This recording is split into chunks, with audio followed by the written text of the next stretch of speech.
మావా ఇప్పుడే శ్రీ విష్ణుది విష్ణు విన్యాసం మూవీ చూసి వచ్చేసాను. సో మూవీలో నాకు నచ్చిన పాయింట్స్ వచ్చేసి, మూవీ అనేది మన రెగ్యులర్ శ్రీ విష్ణు అన్న టెంప్లెట్ లోనే ఉంటుంది. శ్రీ విష్ణు అన్న టెంప్లెట్ అంటే తెలుసు కదా, అన్న సెన్సార్ కి దొరకని dialogues and comedy timing. So ఈ మూవీలో అది చాలా బాగా వర్కౌట్ అయిందని చెప్పొచ్చు. మూవీలో లీడ్ యాక్టర్స్ పర్ఫార్మెన్స్ అనేది చాలా బాగా అనిపించింది.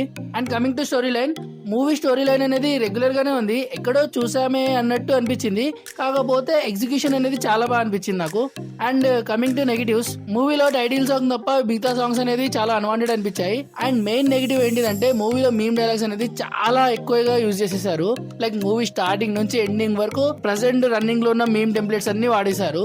కమింగ్ టు దిస్ పాయింట్, నా ఒపీనియన్ ఏంటిదంటే, మూవీలో మీమ్ టెంప్లెట్స్ అప్పుడప్పుడు వచ్చిపోతే బాగానే అనిపిస్తాయి. కాకపోతే రెగ్యులర్ గా ఫ్రమ్ స్టార్టింగ్ టు ఎండ్ వాడేస్తే కొన్ని ప్లేసెస్ లో చిరాకు వచ్చేస్తుంది. And it happens with this movie అనమాట.